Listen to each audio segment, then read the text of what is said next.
Que si nosotros vemos la cultura mexicana, es una cultura enmascarada, mítica, con una serie de rituales, colorida.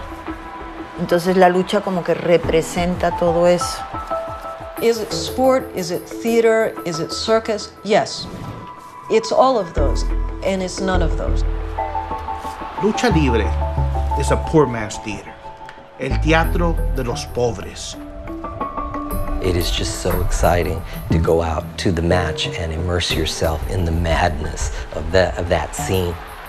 The sights and the smells and the spectacle and the teatro of lucha libre are intoxicating.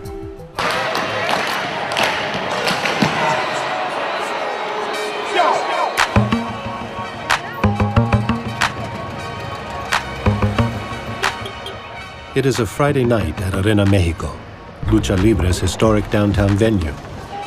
From all over Mexico City, excited fans come to participate in this deeply Mexican spectacle. With its mysterious masked wrestlers and a popularity that has at times rivaled soccer, Lucha Libre, Mexico's unique variation on professional wrestling, has become a distinct aspect of the country's complex cultural identity. This is an exploration of Lucha Libre and a look at three masked wrestlers whose lives and whose own identities were transformed by it.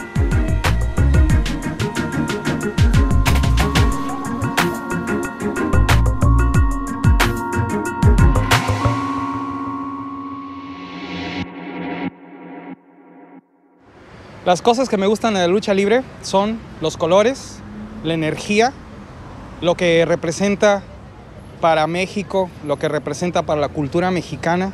Me sentí interesado por todo el misticismo que envolvía la lucha libre, las máscaras, todo lo que se generaba alrededor, todo el ambiente. Es como para los italianos la ópera, para los mexicanos es la lucha. La lucha es simplemente un cuento que siempre tiene que seguir. If you let yourself go with it, it's like entering another world. I mean, you're sitting there, you're in this arena, and at first everybody's kind of, they're talking amongst themselves, everybody's ordering beers or eating or gossiping. And then all of a sudden, these two guys appear, and they're dressed like superheroes. You know, they have the masks and they have the capes, and it's just beautifully colorful. And all of a sudden it starts.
Ask 5 people what lucha libre is, and you'll probably get 5 different answers. To the young wrestler, who trains for many years before entering the ring professionally, it means one thing. To the fan, it is another. Some call it a false sport and question its credibility. But for others who embrace it, it is a distinct manifestation of Mexican identity. La lucha mexicana es una especie de ritual, y el ritual es representación. La representación es teatro, pero está basada en elementos deportivos. La lucha libre es un deporte 100% de contacto, 100% profesional. Todos dicen que es teatro, que la lucha libre es falsa.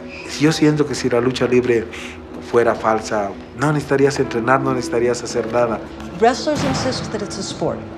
They're very interested in showing an image of themselves as athletes. And by God, they work out. When I was training in Lucha Libre, I've never been in such good shape in my life. It's good guy, it's bad guy, and they're resolving the problem in the ring. So I would tell someone, it's like you're opening up the most wild comic book and the panels become the ring, the characters come to life, and sit back and enjoy.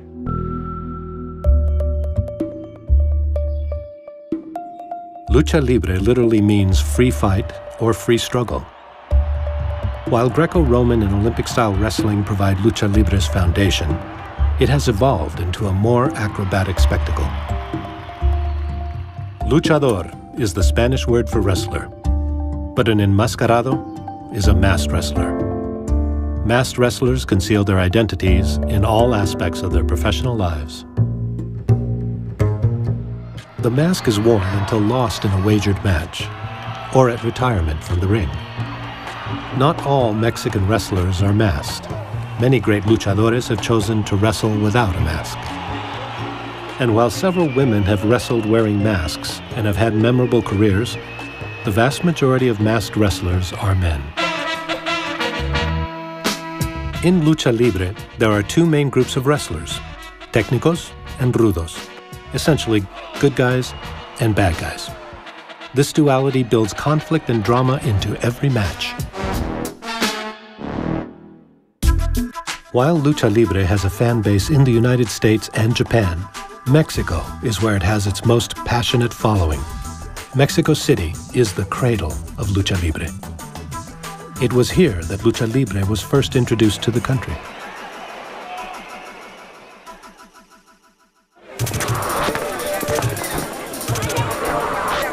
With a population of nearly 21 million, Mexico City is a complex mosaic of 16 boroughs. It is also home to a wide spectrum of social classes. Mexico City remains the focal point of the country, much as it was in the early 1930s, when Lucha Libre was formally established as a sports and business enterprise. But the vast city was tumultuous in its transition during Lucha Libre's beginnings. Mexico City is unlike other capitals because Mexico City inherits a long history, a history of several centuries of being the capital of a vast colonial empire. In the 1930s, you have a very interesting process of political reconstruction that was the result of the process of the revolution in Mexico.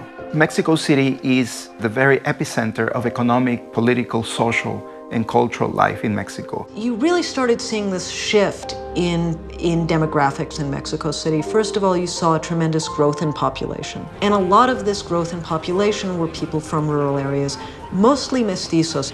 Well, these migrants, upon arriving in Mexico City, have to survive.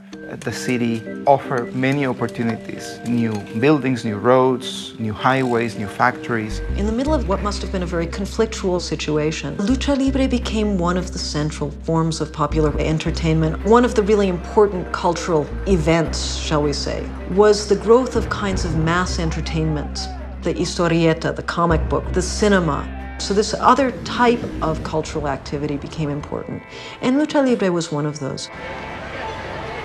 The traditional telling of the Lucha Libre story holds that an enterprising promoter imported the sport and the first wrestlers from the United States in 1933. But wrestling existed in Mexico prior to that date. Olympic-style wrestling was regularly practiced at universities and athletic clubs. And touring companies brought wrestling exhibitions to Mexico. En principios del siglo XX, 1910, vino el Conde Coma, vinieron grandes luchadores. Pero es hasta 1933 cuando Salvador Lutero decide hacerse de la lucha libre un negocio que se instaura formalmente la lucha libre en México. Había una arena modelo que ya estaba ahí en la colonia Doctores y el 21 de septiembre se inaugura la primera función de la empresa mexicana de lucha libre. Tenemos Jackie Joe, Bobby Samson, Ciclón McKay y Chino Chu. Pero también hay luchadores mexicanos. The need to develop local talent was clear to Luteroff. he established a wrestling promotion and built an arena in Mexico City. But of almost greater significance, he established a wrestling school and created a circuit of smaller venues where young talent could develop. Decide abrir arenas pequeñitas en las colonias, desde talleres que convierten en arenas, excines, para que sean semilleros y de ahí salgan las futuras estrellas. Lucha Libre developed to please a local, really local just to at the neighborhood level, passionate live audience. And so it became much more acrobatic. It maintained its physicality in a way that U.S. wrestling kind of hasn't. Lucha Libre had been there, but it took this man's vision to say, wow, what's the next level? How do we separate it from American wrestling? How do we separate it from Canadian wrestling? How do we make it unique? And unlike every other wrestling promotion, visually, this is it. And now we have these characters that are unique because they're not just guys wrestling, they're characters. They're good guys, bad guys, they're phantoms, they're spirits, they're demons, they're angels, they're saints. Once you have that, you can do anything. You just go, run with it. Mucha gente dice que el primer enmascarado en México es la Maravilla Enmascarada, que llega en noviembre de 1934 a México y que es Ciclón McKay. Pero si uno ve los recortes, ve las revistas de esa época, los periódicos, se va a dar cuenta que en marzo de 1934 un luchador mexicano usó una máscara y se anunció como el enmascarado. Y que luego en abril de 1934 en la Arena Peralvillo Cozumel debuta otro enmascarado que es el enmascarado vasco. Su nombre era el enmascarado vasco, ¿sí? Que se hablaba que era un luchador de la región vasca de España y que llegaba a hacer campaña en México, y en realidad era un mexicano, pero lo enmascararon para hacerlo pasar como el enmascarado vasco. ¿Sí? Posteriormente, entonces ya aparece la historia de Ciclón McKay. Okay, so Cyclone McKay was working in Mexico City. He was a U.S. wrestler. He decided that he wanted to do the Masked Marvel gimmick. The thing with the Masked Marvel was that he would challenge anybody, and if they won, he would unmask himself. So he went to talk to the guy who was making boots for the wrestlers, a shoemaker named Antonio Martinez, and said to him, you know, could you make me a mask? Con el tiempo él va y lucha no solo en México, sino lucha en varias partes del mundo y regresa, y resulta que la máscara ya se había adaptado y le encarga 6 más. And after some discussion, Martinez developed another kind of design for the mask. It's the one that they use today. It's got like a tongue and back. It laces up like a sneaker. You know, changed the materials around. By 1935, a number of Mexican wrestlers were wearing masks.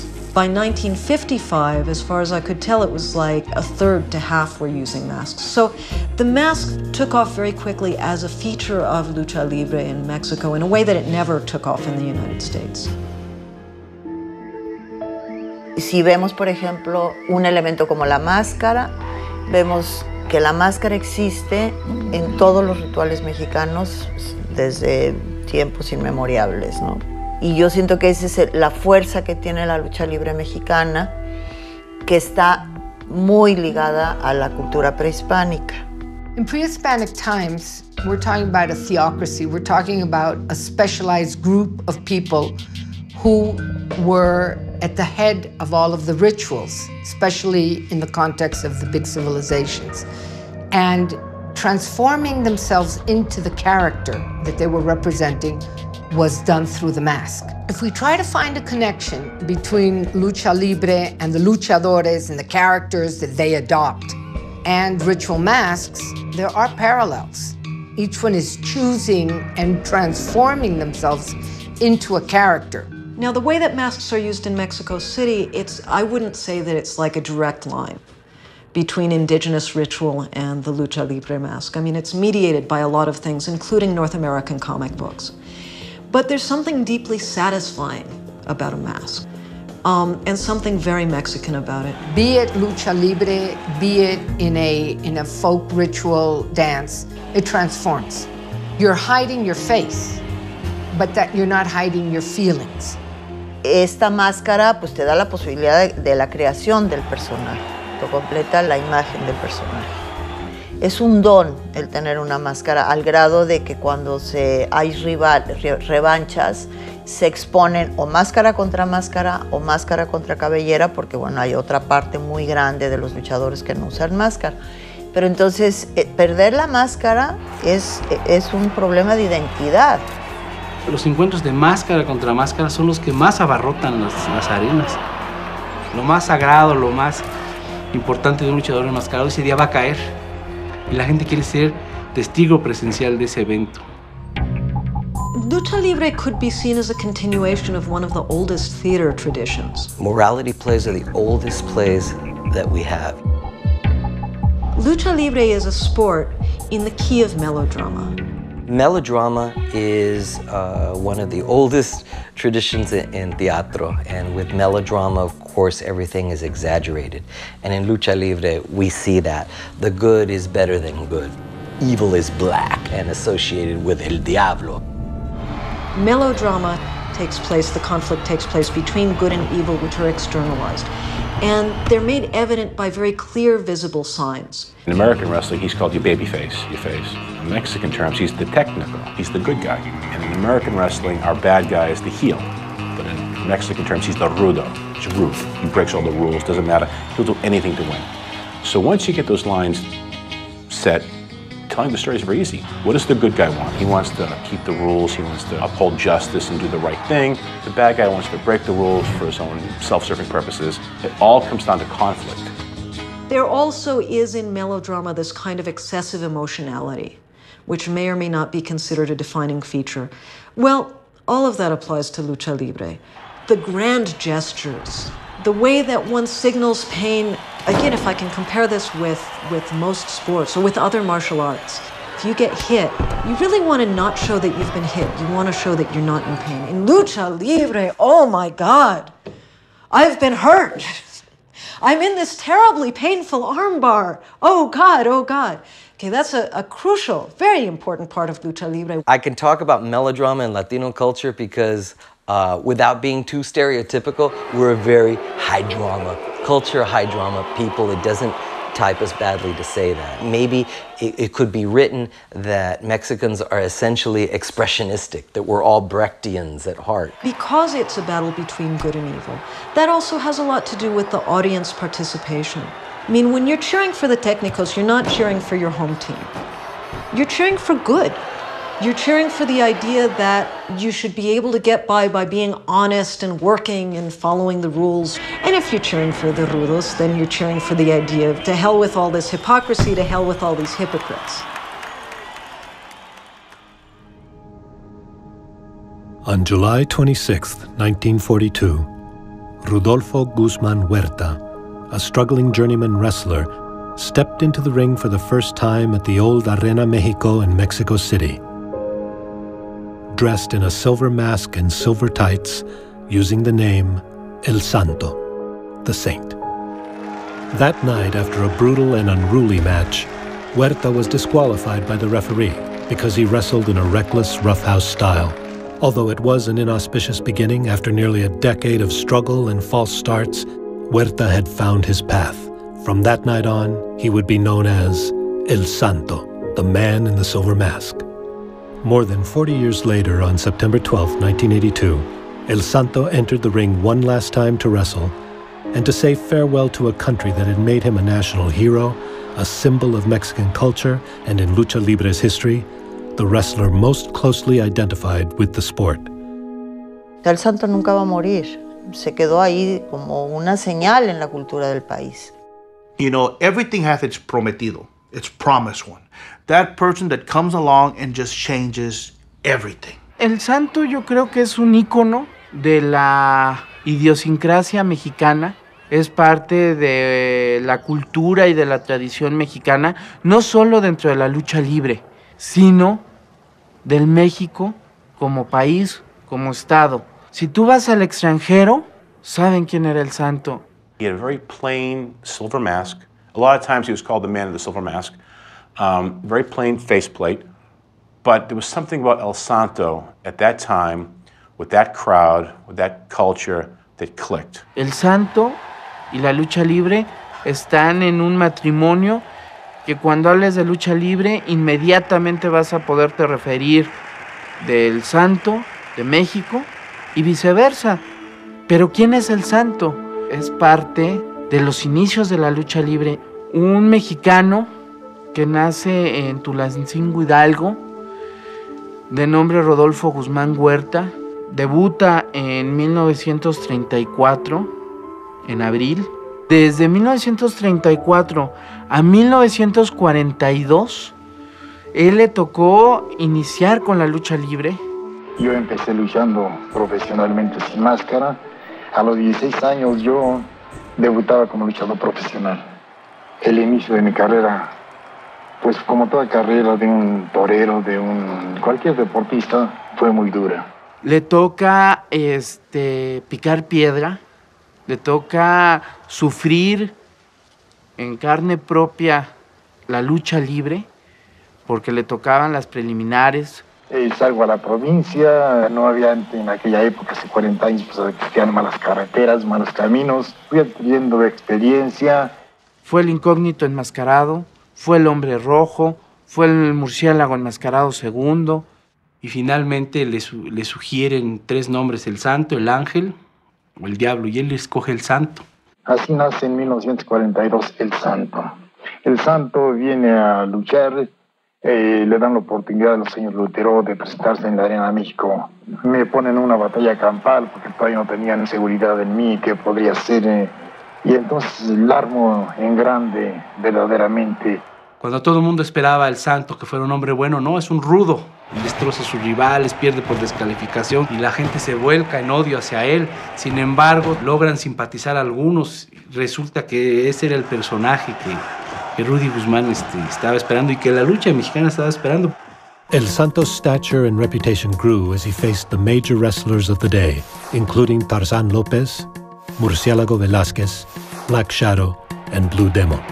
In El Santo's historic and legendary match against Black Shadow in 1952, the 2 masked wrestlers agreed to a lucha de apuestas, where the loser agrees to remove his mask and reveal his identity to the public. The match lasted for 70 minutes, and Black Shadow was defeated and unmasked in front of a crowd of more than 12,000. As the victories accumulated, so did El Santo's fortunes. After appearing in a popular comic book series, El Santo began a film career as an action hero. El Santo the wrestler was quickly becoming a multimedia star.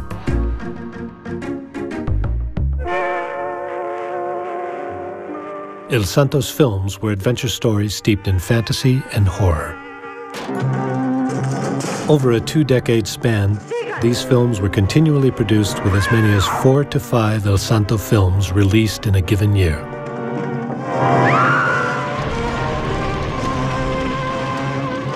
Of the over 150 films made in Mexico in the masked wrestler genre, El Santo appeared in over 50.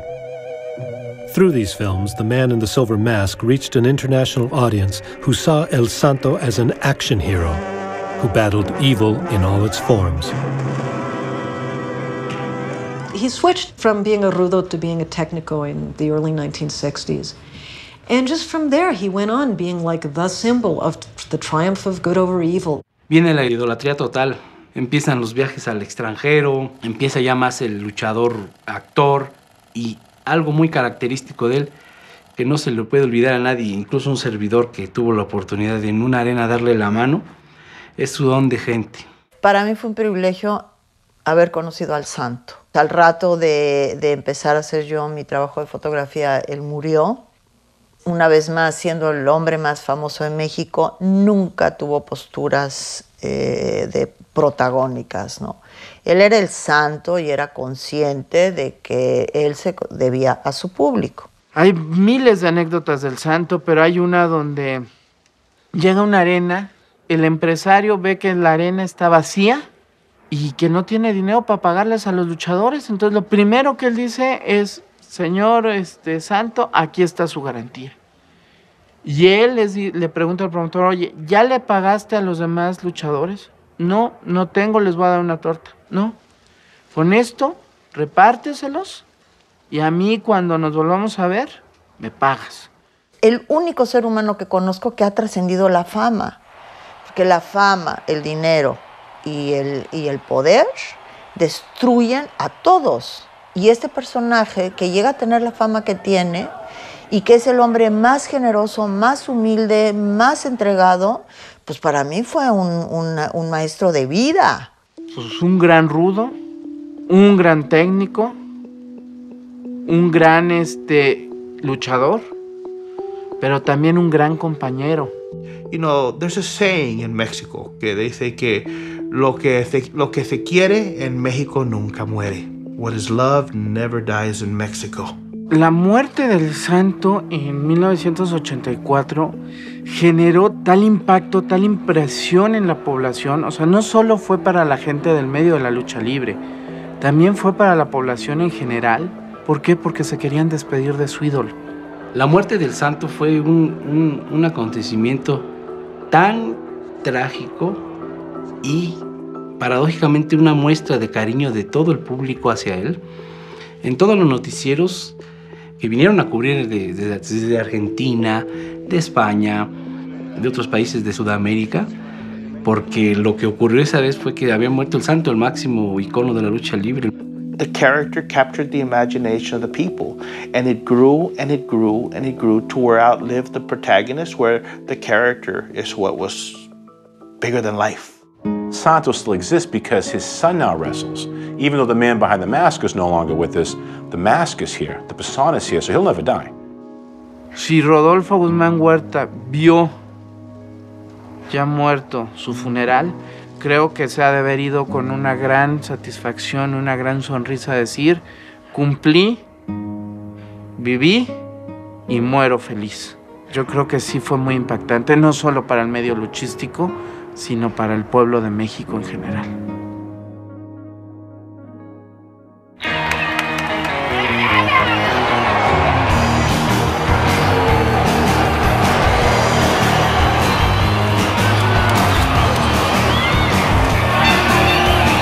En la lucha libre, a diferencia de otros espectáculos deportivos, el público es muy importante.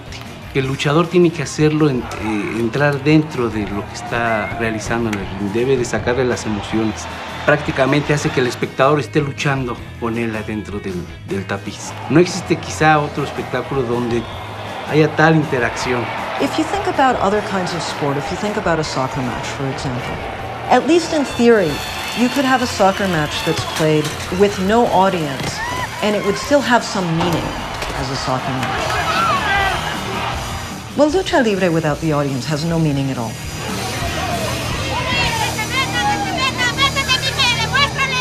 Desde la primera lucha que inicia, los luchadores van con esa misión de hacer que la gente se empiece a meter en la función. Hay muchos ejemplos de cosas que han sucedido en el ring porque el público lo pide, ¿no? Me recuerdo ahorita una anécdota en la pista Arena Revolución, donde estaba luchando Fuerza Guerrera y había una señora que estaba friegue y friegue y friegue al luchador y le mentaba a la mamá y le recordaba, se burlaba de lo que hacía. The wrestler feeds off that. There's an energy in the crowd, and he takes that as he goes into the ring. Hasta que Fuerza Guerrera se hartó, se bajó, agarró su bolsa y como no pudo hacer otra cosa, se la abrió y se la vació ahí en la arena. Ese interactuar entre la afición, entre el público y los luchadores o el referee, digo, es lo que hace a la lucha libre ese espectáculo tan padre y tan emocionante. Tradicionalmente la gente que ha apoyado la lucha libre es la gente popular. Las clases bajas y media baja, ¿sí? Todas las colonias antiguas de México había una arena.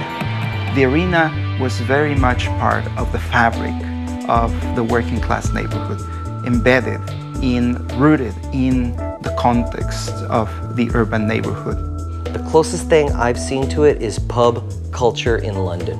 And you go into a pub and you've got 14-year-olds, you've got 15-year-olds, you've got 79-year-olds, you've got 92-year-old pensioners. Tenían este feeling, esta sensación de gathering place, ¿no? Del lugar donde la gente del barrio se juntaba o se junta, ¿no? Not just men, a lot of young girls go. They go to see the handsome guy with the mask on.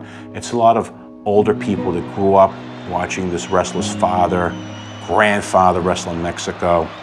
La lucha libre es absolutamente un espectáculo familiar y siempre ha sido familiar. Las mujeres son de las más activas en el evento. Son las que más gritan, son las que más participan, los niños son felices. El pueblo es el México profundo. Ha sido algo muy popular. Pues el público de la lucha libre era absolutamente el pueblo. It is hard to be ambivalent about lucha libre. People either dismiss it as a violent sideshow, or they thrill at the action and the parade of colorful personalities. An aspect of lucha libre that stirs deep emotions is the tradition of little people's involvement in the sport. In the United States, midget wrestling, as it was historically known, thrived in the 1950s through the 1980s. Although the word midget and its Spanish equivalent enano have traditional use in wrestling and lucha libre, the terms are decried by advocacy groups because they conjure up a legacy of exploitation. And within the community of little people, there is a sharp division about their own involvement in the sport. Mascarita Sagrada, which means little sacred mask, has chosen to allow his passion for lucha libre to guide him. Consequently, this 4'5" tall athlete has created a new identity for himself, one that allows him to be among the most dynamic wrestlers currently working. Hay mucha gente que te quiere acomodar en lugares que no te corresponden por ser pequeño. Porque te digo, no se necesita ser grande para hacer cosas grandes o pequeño para hacer cosas pequeñas, ¿no? A veces pienso yo, o decía yo, ¿por qué Dios no me hizo grande, ¿no? De estatura normal?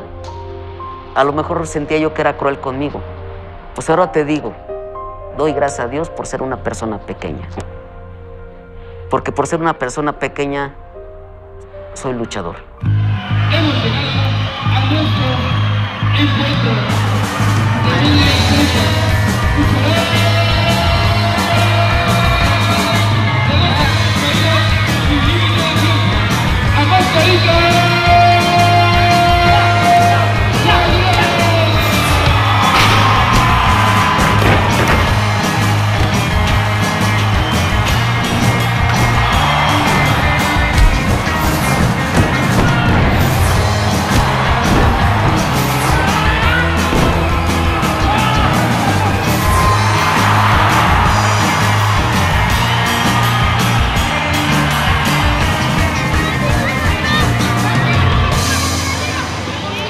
La lucha libre como tal tiene varias modalidades. Una de esas modalidades es la lucha de enanos. Llega a México en los años 40 y bueno, el promotor Salvador Lutero dice hay que traer también esa parte de esas modalidades que se dan en Estados Unidos que vengan a México. En los años 70 viene un nuevo auge de enanos, pero ya de luchadores mexicanos. En 1970, por una película de Los Campeones Justicieros, una de la saga, uno de los malvados era Black Shadow y él tenía sus aliados que eran unos enanitos. Entonces, como hay unas secuencias luchísticas, a algunos de ellos les enseñaron algunas caídas y llaves y tomas. Y cuando termina esa película, algunos de ellos siguen preparándose y debutan. Los luchadores fue que nos iniciaron, nos invitaron a entrenar lucha libre. Empiezan a causar una sensación, empiezan a hacer la gira de los independientes, dan un gran espectáculo, la verdad es que son muy buenos luchadores.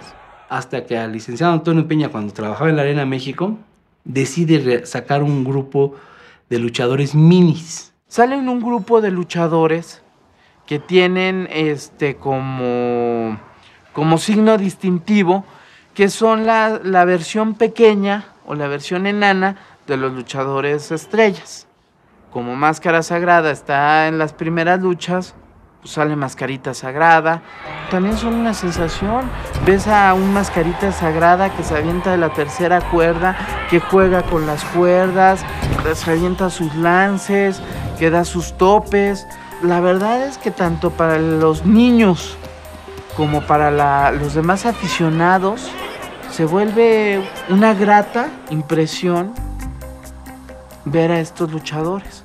Yo soy del estado de Zacatecas, Felipe Pescador, Zacatecas para ser más exactos. Mi pueblo es un pueblo ferrocarrilero relativamente muy pequeño. Yo recuerdo que mis padres trabajaban en lo que eran Ferrocarriles Nacionales de México como vendedores de comida.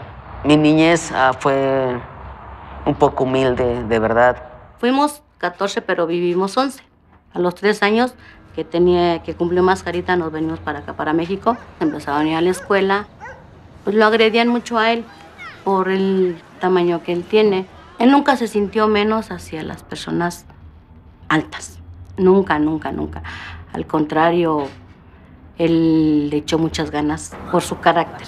Nunca se dejó que lo humillaran por el tamaño que tiene. Bueno, a mí me gustaban mucho las artes marciales, me gustan. Sobre todo el Kung Fu. Yo practicaba Kung Fu. Yo de las luchas, yo no quería saber nada. Yo lo tomaba como un deporte muy denigrante para gente que de verdad, pues, era gente sin estudios, por decirlo así. Gente de la calle, así me imaginaba yo la lucha libre, de verdad. Pues mi sorpresa fue toda la contraria. Cuando ya entré en el ambiente luchístico me di cuenta que hay profesionistas.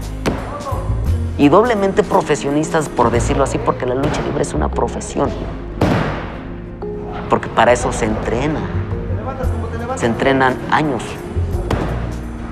Hay que saber utilizar el físico y lo que uno tiene. Y eso es muy importante, ¿no? Hubo una frase que me dijeron como gente pequeña. ¿Cómo puedes ser tú capaz de lo que no puedes hacer, incapaz de lo que no puedes hacer, si ni siquiera lo has intentado hacer? Uno no sabe de qué es capaz hasta que lo hace, ¿no?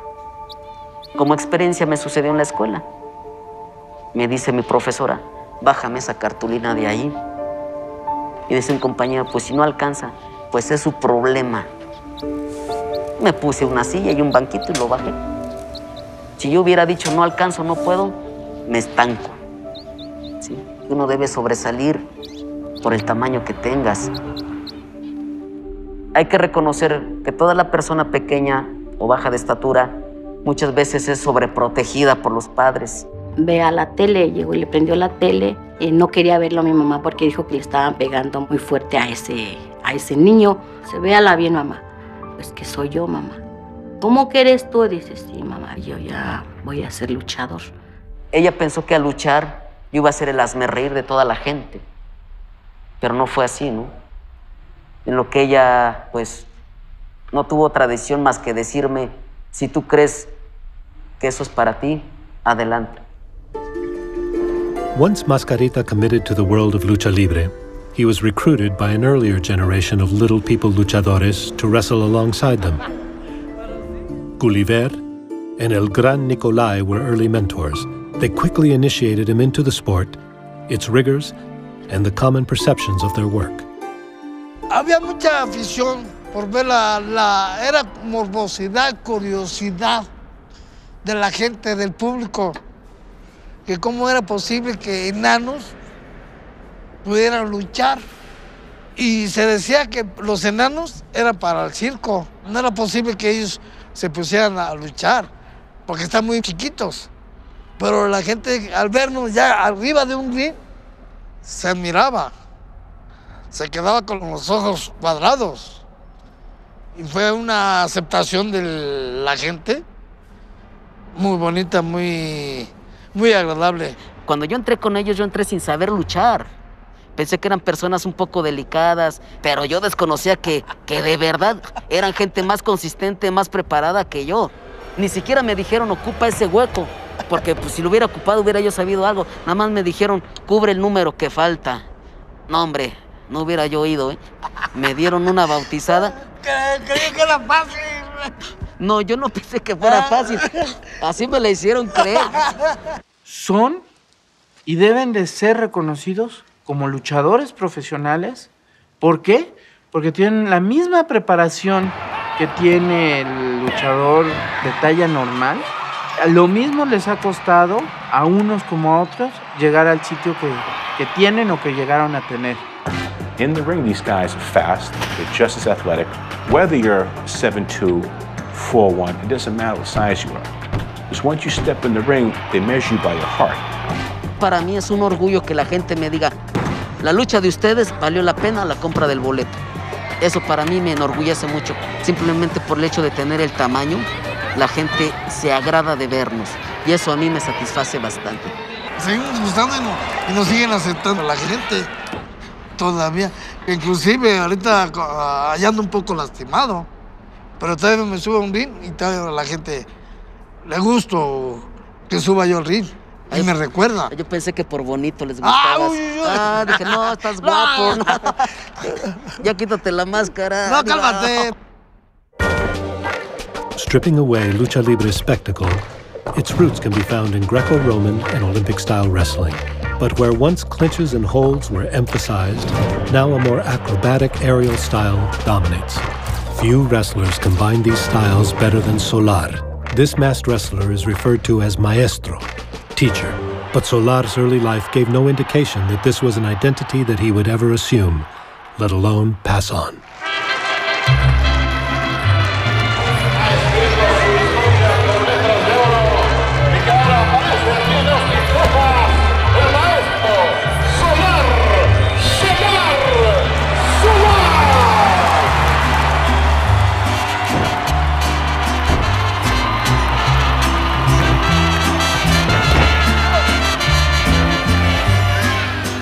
Cuando yo voy a luchar en cualquier arena, si hay una gente, hay 1000 gentes, 2000 gentes, siento la misma emoción y subo con la misma emoción y con las mismas ganas y de ser el mejor y de sacar lo mejor, de hacer llave contra llave, que cuando oiga o vea el nombre de Solar, que diga, este sí le echa ganas, y siempre que subo a luchar, lo hago con mucho gusto, lo hago contento, para subir bien relajado y dar lo mejor de mí, para que el público salga contento y regrese.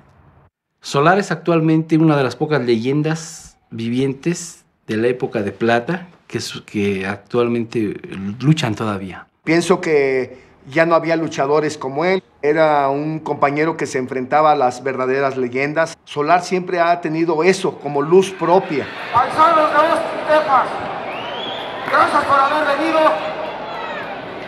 Este aplauso para todos ustedes y gracias a esta lucha se las dedicamos a todos mis paisanos. ¡Arriba México y arriba Austin! ¡Gracias!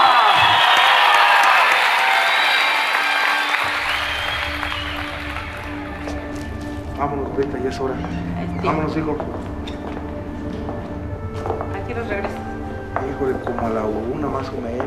It is a cold fall night in Mexico City. Solar and his son, wrestler Solar Jr., leave home for an hour-and-a-half drive north to an arena in the provincial city of Tulancingo, Hidalgo. Over the years, Solar has trained his son in lucha libre. Now they occasionally wrestle together as tag team partners. These small arenas exist throughout Mexico, providing work for wrestlers and an opportunity for fans to see their favorite stars. In his 4th decade as a professional wrestler, Solar still takes great joy in coming to these venues, often arriving early to spend time with local audiences. Bueno, yo nací en Zacualco de Torres, Jalisco. Es un lugar más o menos de Guadalajara, como a 1 hora y media. Yo estuve ahí como hasta los 3 años en Zacualco y de allí mi papá nos llevó a un rancho que se llama La Caguayana, y pues allá casi pasé parte de mi niñez. Fue una niñez realmente de sobrevivencia, porque ni siquiera era un pueblo que tuviese los recursos para lo que necesita indispensable un niño, sino que vivió en una sierra, sobre todo en los primeros años de su vida. Leaving Zacualco, Solar's family moved to Guadalajara, where as a boy, Solar took on numerous jobs to help with the family's expenses. He worked in stables, slaughterhouses, construction sites, and as a merolico, selling home remedies door to door. Venía a un trabajo duro, creo era una construcción de un templo, sí, alquilado como peón en albañilería. Un primo que ya tenía rato radicando en Guadalajara lo llevó por primera vez a una función de lucha libre. Estábamos viendo la lucha, si nos volteamos y nos quedamos viendo. Y le digo, oye, primo, yo voy a ser luchador. Dice, yo también. Y al primero que le impresionó y que fue realmente el que cambió su vida para sentir deseos de ser luchador fue el Solitario. Lo impresionó su personalidad y lo impresionó el desempeño, que se veía un hombre tan fuerte. Él me dice que a raíz de ese momento fue el propósito que se fijó en su vida. A mí lo que me impresionó cuando estaba luchando el Solitario, el Ángel Blanco, René Guajardo, todos ellos eran unos monstruos, unos cuerpos increíbles, y el equipo más que nada del Solitario, como se veía arriba del ring, se puede decir que parecía que estaba soñando. Y yo dije, yo voy a ser como él, y eso fue lo que a mí me impactó, porque si ellos pueden, yo puedo. O sea, yo siempre la lucha le he dicho que fue amor a primera vista. The young Solar developed quickly as a wrestler. The gym he attended was run by renowned trainer Diablo Velasco. Velasco had worked with many legendary wrestlers. After 5 years with Velasco, Solar made the move to Monterrey, Mexico, where he was taken under the wing of René Guajardo, the influential wrestler and coordinator of northern Mexico's independent wrestling circuit. Solar's career began to flourish. In hundreds of matches, he wrestled with and against the best wrestlers Lucha Libre had to offer. It was at one of these matches that he was reacquainted once again with El Solitario. Y ya cuando llegó aquí a México, y llegó a vivir con El Solitario, que era su paisano y eso, fue su ejemplo también como disciplina. Y se convierte en una de las cartas fuertes de los independientes por su categoría, su maestría y volvemos a lo mismo, traía la vieja escuela, primero de René Guajardo, anteriormente del Diablo Velasco, y cuando llega aquí todos los conocimientos y tips que una figura como El Solitario le puede transmitir a él los lleva a cabo. During the latter part of his career, El Solitario often wrestled injured. On April 6, 1986, days after a rigorous match with the wrestler Fishman, he was admitted to a hospital complaining of abdominal pains. It was discovered that he was suffering from internal bleeding and required immediate surgery. While on the operating table, he suffered cardiac arrest and died at the age of 39.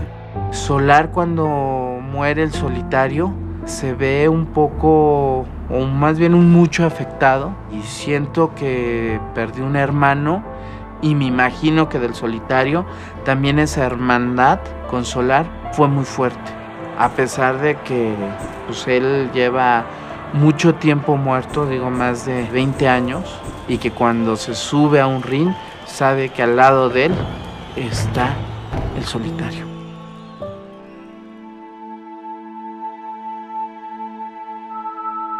En México, los luchadores que sus hijos quieren seguir su carrera, ellos le heredan la máscara, ¿sí? Su máximo tesoro que le pueden dar como luchadores es que porten ellos el personaje. Y se hace todo un ritual, un evento especial en el momento en que se cede la máscara. Dentro de la cultura mexicana yo pienso que, independientemente de lo económico que les puedan dejar, yo pienso que para el hijo de un luchador es de gran importancia portar el nombre con el que se desenvolvían los cuadriláteros en los rings. Mi papá dice que no le hubiera gustado que ninguno de nosotros fuera luchador porque es una vida muy dura, es pesada, no sabes si vas a bajar bien del ring.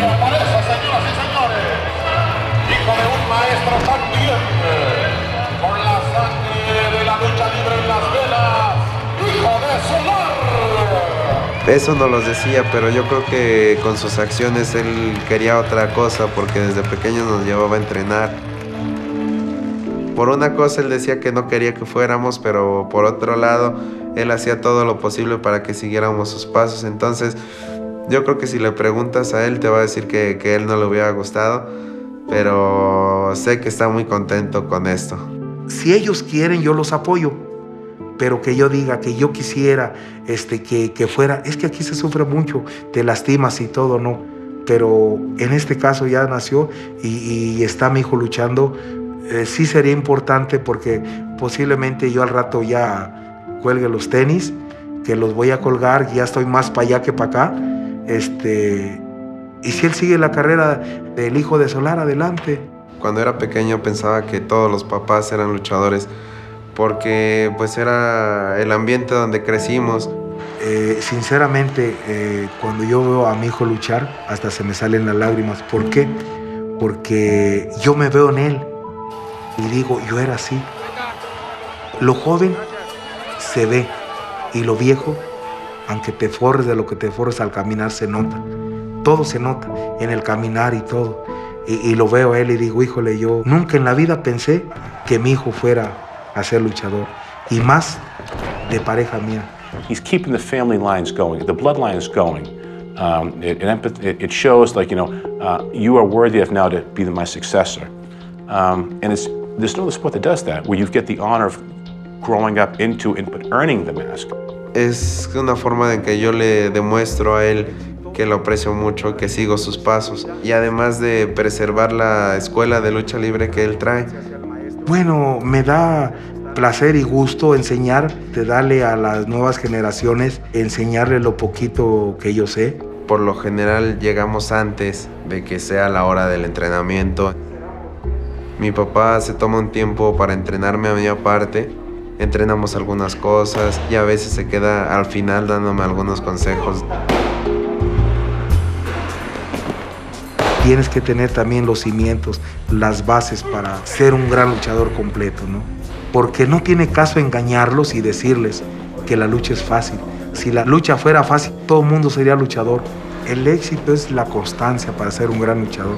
Estar siempre en el gimnasio, estar siempre preparado. No es llegar y ya, no. Mantenerte es lo difícil, llegar es fácil. Ha habido veces que el brazo, el hombro, la pierna, y dura por días así adolorido. Me lastima más a mí verlo así que él, que siempre ha sido tan optimista y todo, y siempre él mismo se da ánimos de sentirse joven. Pues no sé si psicológicamente o cómo podríamos ser de irlo preparando a darse cuenta que pues no es eterno uno. Ya mi final está cerca, ¿no? Y si sigue mi hijo bien, y si no, mi ciclo se acaba y muere Solari y se entierra, ¿no? No hay prisa, no hay obligación. Si de corazón sale adelante bien, y si no, ni modo, es la vida. En el aspecto de Solar Junior lleva un poco tiempo, lleva un año, muy pocas luchas, trae una gran escuela que es la de su padre, un gran sencillismo también, a pesar de que es una leyenda viviente, pero yo pienso que el tiempo es el que va a demostrar si Solar Junior fue igual o mejor que su padre, pero solamente con el tiempo. Mira, gracias a la lucha libre he conocido muchas partes del mundo. Pues gracias a la lucha libre también conocí a mi esposa, tengo a mis hijos. Gracias a la lucha libre que nos ha sacado adelante. With the passing on of a mask, a wrestler's identity is also passed on. Perhaps the same occurs when a phenomenon like lucha libre is passed on from generation to generation, and the phenomenon itself continues. You know, my grandfather saw lucha libre, and he took my dad to see lucha libre, and he took me to see lucha libre, and I take my little boy to see lucha libre, and that's what keeps it alive. I think it lasted throughout the 20th century because of the combination of rootedness in the barrios combined with its dissemination through the movies. It's so interlaced with so many aspects of Mexican popular culture. If you go to any market, there are lucha libre masks for sale. It just really became a part of the culture in the way that most things didn't. Es como decir, bueno, a ver, ¿de qué se trata este país, no? Lo quiero entender más, quiero saber más, y todo eso me lo dio la lucha. It's the passion of the performer and the fan. Because if the guy stepping in the ring didn't have that passion, the fan's gonna know it. If lucha libre had been based on emotion, passion, and dedication, it would have fizzled out a long time ago. Nothing lasts for 80 years on a whim. Entonces la lucha, yo pienso que va a durar muchos, muchos años. Pero va a ser, para mi gusto, eterna. Pero sí hay que salvarla, hay que cuidarla, hay que quererla. Entonces ya es algo que nos identifica a nosotros como mexicanos. Buscamos eso para sentir nuestras raíces cerca. The sights and the smells and the spectacle and the teatro of lucha libre are intoxicating. Despite Facebook, we are very much a social species. We get off to each other, and just being around all this craziness, it provides us with an outlet that we just can't get anywhere else. La gente va a las arenas a desfogarse, a gritar, a sacar la adrenalina. La magia de las máscaras, lo que ya tenemos por esencia como mexicanos desde los aztecas como cultura. Yo no digo que no algún día quizá desaparezca, pero yo creo que van a pasar muchísimos años para que eso suceda. Si te fijas, cada día hay más niños y niñas aficionados. Se identificó con una parte del mexicano cultura mexicana que ya tenemos, y es parte de. Yo pienso que por muchos, muchos años va a seguir manteniéndose.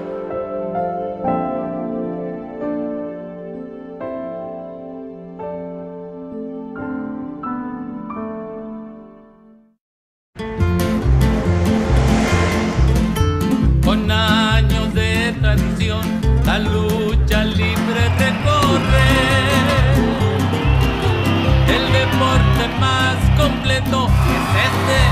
take life.